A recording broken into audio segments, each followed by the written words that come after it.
Wala. Wala ito na sa bahay na iwan. Wala. Wala. Kanina sabi mo wala kang lisensya, ngayon naiwan. Ano ba talaga? Sa bahay sir.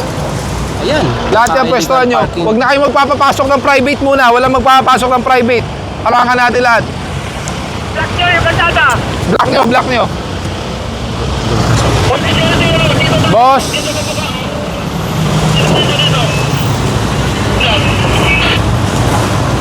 Alam mo, bihira kasi ako makakita ng barangay saka staff ng barangay na sila mismo may initiative to clean up.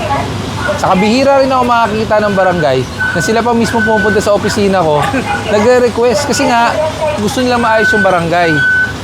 Pero meron ka isang problema, boss. Ano po yun? Ha? Ano po yun?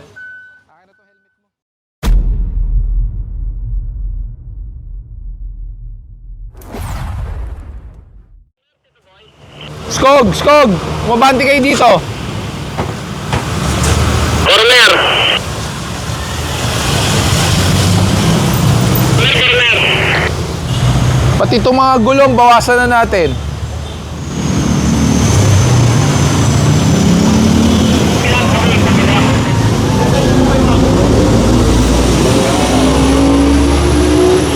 Magandang umaga sa inyong lahat. Ngayon ay February 4, 2026 at sa oras na 9:40 ng umaga.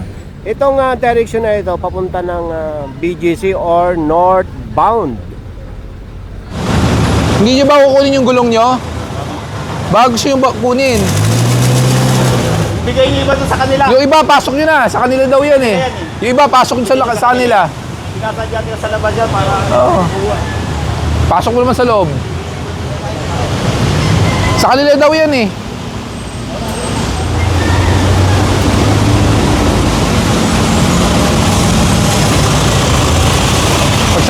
Sabihin mo ayusin nila yan. Kasama natin ngayong araw ang LTO. Ito may tinitikitan. Sige, pinapakuha ko lang to. Tapos yung motor, pakipakuha nyo na. May lisensya ka? Naiwan nga sa bahay sir. Meron sa portal, meron po ba? Papel. Opo, papel po ng motor. Sige po, pakitabi po. Tricycle, C5. may license po tayo. Wala. Wala ito na sa bahay na iwan. Wala. Wala. Kanina sabi mo wala kang lisensya, ngayon naiwan. Ano ba talaga? Sa bahay sir. Paano po namin malalaman kung talagang may lisensya po kayo? Sige po, tulungan ko po kayo. 2006 po nabili. Opo. Ang problema nyo po, tay, expired. I love you too. Ang problema po, tay, expired po at wala po kayo dalang OR, official receipt. Ibig sabihin po niyan, hindi po rehistrado ang inyong tricycle. Opo, hindi po rehistrado. Ibig sabihin, pag hindi po rehistrado, hindi po pwedeng gamitin yan sa pangpublikong kalsada. Pangalawa po, wala po kayong lisensya. Pangatlo po, bawal po ang tricycle sa national highway tulad po ng C5. Opo, ang papaliwanag ko po sa inyo, may impound po to. Hindi po namin kayo mapagbibigyan dahil unang-una wala po kayong lisensya. Hindi naman namin kayo matitikitan. Wala naman akong asangan na buhay sir. Hindi, walang problema po yung hanap buhay. Pero sana po may lisensya man lang po kayong dala. Saka dapat kung saan lang po tayo pwedeng dumaan. Saka dapat po yan bago nyo ginamit, pinarehistro nyo po yung tricycle nyo. Kasi kung titingnan ko po sa dating mga Nag-ipon pa po ng ay, mahirap po yan. Kasi kung titingnan po natin sa dating registration nyo po, back in 2012 pa po ang hawak natin dito. Ngayon, may problema rin po sa registration natin.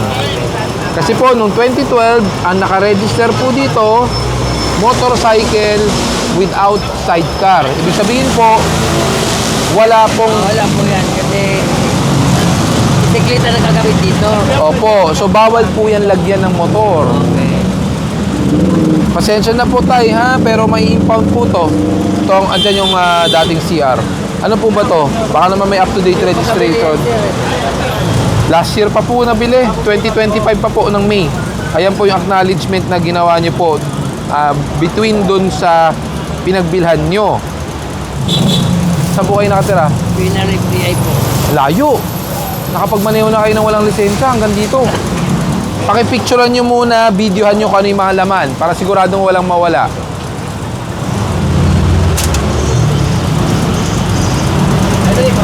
Arias. Natchel. Sa LTO na.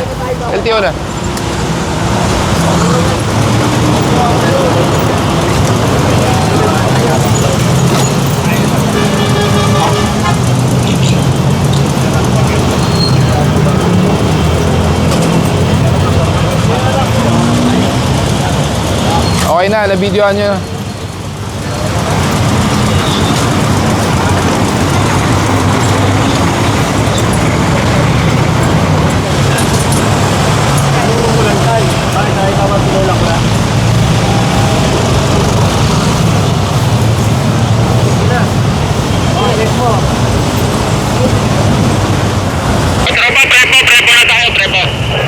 Tara. Bike lane na to. Service road. Kahit na. Tira po muna ng lisensya.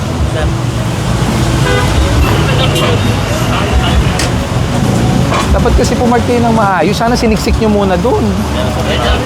Teka, magkakagulo tayo. Para hindi magkagulo. Oh, ito kay JNT. Beles. Oh, teka, para hindi magkagulo kasi naka... Hindi, sa kanya to. Sa kanya yung isa. Beles. Ayan, sana pumark kayo ng maayos. Hindi dapat pumark kayo ng maayos. Ha? Skog!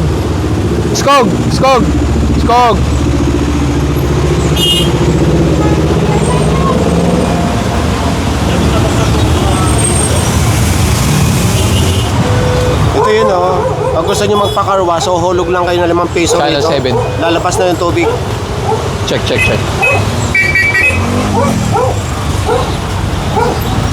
Ano pinagkaiba ng sa mga motor dito kayo sa tapat ng gate pumarada, huwag sa kalsada? Ano pinagkaiba? Oo. Cut yun na. Kaya tinatanggal yung hose ng tubig. Pag may nagpapakarwas, dito yan sa kalsada. Yung inuhugasan, kaya nakahambalang dyan. Yung boom, kahit yung boom, pwede na magkarga ng motor yan. Kaya pa ni NMC ng isa pa. Kaya pa ni NMC ng isa pang motor.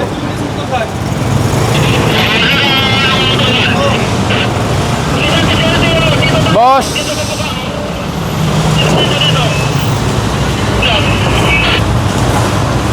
May driver sumampa. Hindi nyo alam? Parang yun naman break niya, sir. Pakibaba na lang po yung handbrake, sir. Babaan nyo lang po. Tapos sir, baba po kayo. Baka madisgrasya kayo.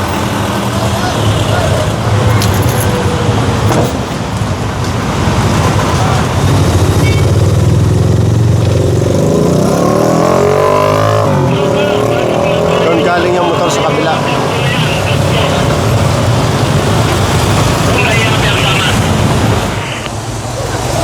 One, two lang.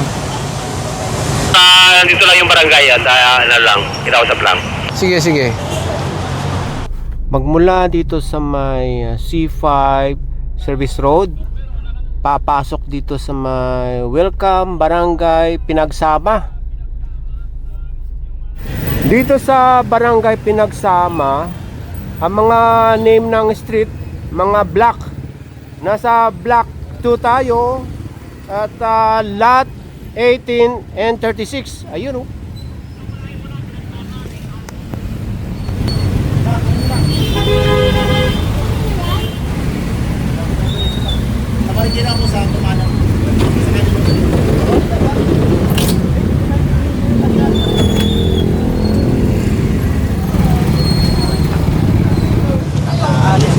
Opo, kasi nasa sidewalk na po tayo. Tapos ito rin po, masyadong mababa. Tatanggalin po namin, ha?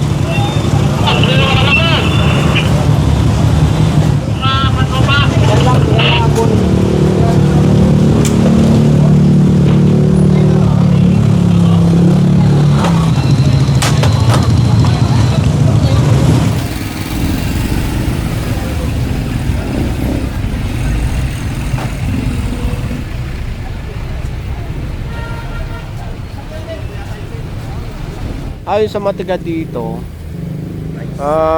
matagal na rin ng problema yung nagtitinda dito ng palabok. Nasa kanto mismo. Nandito na tayo sa Block 4. Ayun na pala yung C5 eh, oh. May hahatakin lang dito. Malamang dalawa dahil kanto ito, saka kanto yun. Ayun, hinahatak na pala. Bukod pala sa dalawang hahatakin, isa na ito, saka itong L300, meron ding tricycle na hahatakin. O isa sampa. Ayan.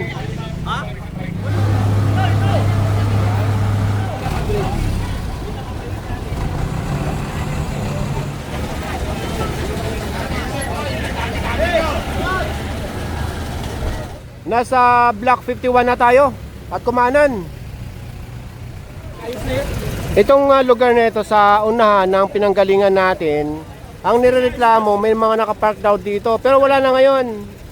Yung mga matitikitan ngayon yung sa kanto, saka ito. Pero sa looban hindi na yan dahil secondary road na yan yung sa looban. Yung pinakakanto lang, saka yung dito sa kalsada pero wala ngayong inabutan. Yung dalawang sasakyan sa kanto, yung jeep saka ito, andito naman yung may-ari. So ayan, tinitikitan. Dire-diretso lang ang clearing team dito sa bandang baba. Nasa Block 46 na tayo. Ito, merong hahatakin sa kanto.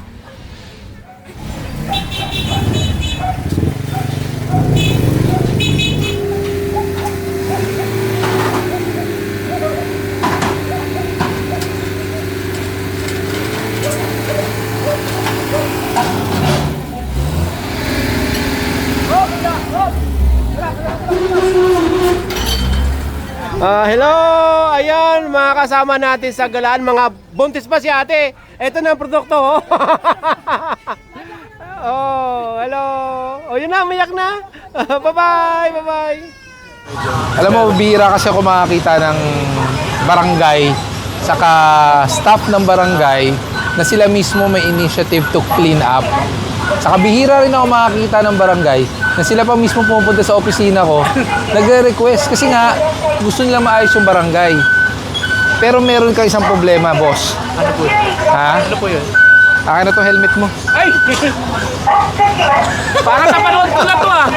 Parang napanood mo na ba? Napanood ko na to, parang tumayo yung balahibo. Re-rectine na kita dahil isa siya sa mga staff na talaga nakikita ko. Ilang beses na to eh. Opo, opo. Talaga naglilinis eh. Re-rectine na kita, bigyan kita bagong helmet. Yun! Thank you, thank you! Halika, Ray, pingang sa helmet. May bago. Hindi ko na ibabalik to. Oh, sige, okay lang. Pero kasi may sentimental value din dyan. Anong sentimental kasi value? Simula nung time na nakuha ko to sa Mordo Trade, ito Okay. po yung helmet ko. Ito na. Hanggang sa nasira na yung visor. Ilang taon na to? Almost 6 years. 6 years. Yes, sir. Yes. Alam mo ba ang helmet may expiration date? Oo nga po. Mula sa paggamit, saka mula sa manufacturing. Opo.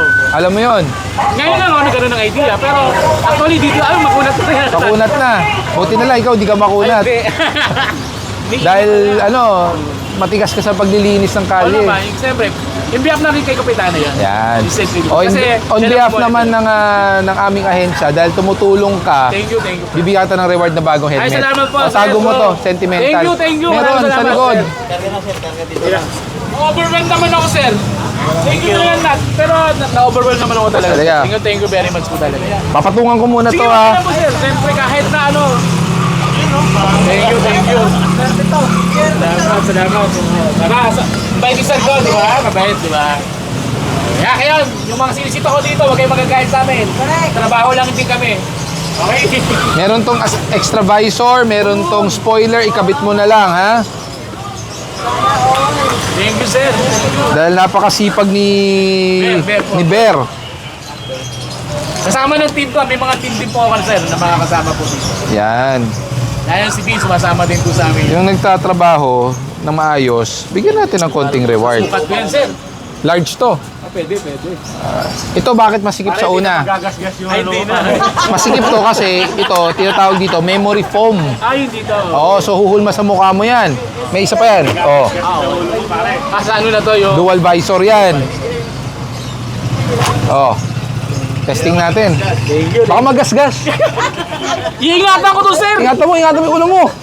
Ay, fix! Di ba? Okay. Mahihilo ka. Ganun. O, ilak mo. Hindi na ako nasisiro. O, ilak mo yan. Di ba, no? Ito. Yan.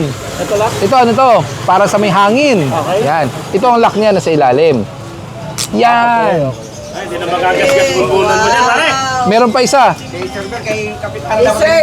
May asawa ka na ba? Single. Pero single father. Single father. So ngayon, pwede ka mang chicks kahit 5. Alam mo bakit? Hindi ka makikilala, oh. Yeah, so thank you, sir. Thank you, Salamat. sir. Maraming salamat po. Liver. Oh, ito na. Thank you. Oh, sunod tayo sa next barangay.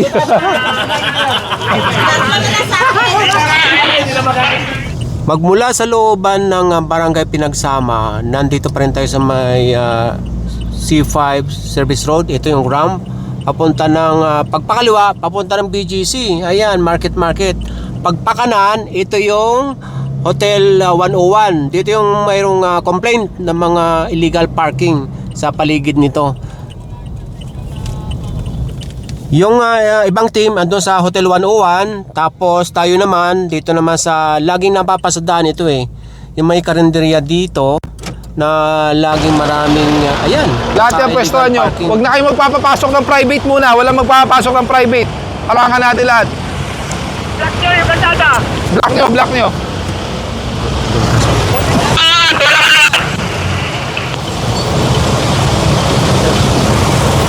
Lahat to, mga walang delta pa to, ha? Walang delta lahat to.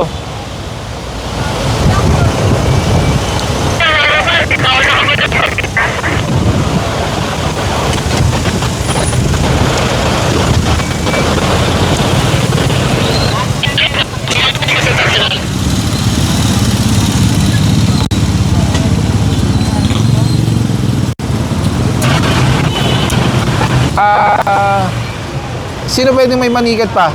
Kailangan ko pa na may maniniket. Yan yung sa Innova, ito yung dito sa ano. Kaya doon sa online. Pwede po, Bayad Center, online, GCash, lahat po pwede naman. Bangko, Land Bank, pwede po.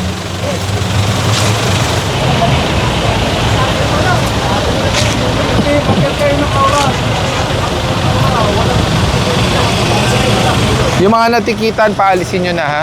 Yung mga natikitan. So negative, walang may kailangan ng tow truck. Sige. Bukas tong armored car eh. So hindi matikitan? Wait lang. Yung armored car ba natikitan nyo? Yung armored? Ayaw magpatiket? Natikita mo na? Ba't? Teka lang, ha? Wala naman laman yan. Kung may laman yan, di hinto yan eh. Oo. Hindi naman kasi kakain yan dyan pag may pera. Oo. Okay. Dito sa harap ng BGC or ng SM Aura, lahat natikitan. Andiyan naman yung mga driver or may-ari. So isa lang mahahatak ito.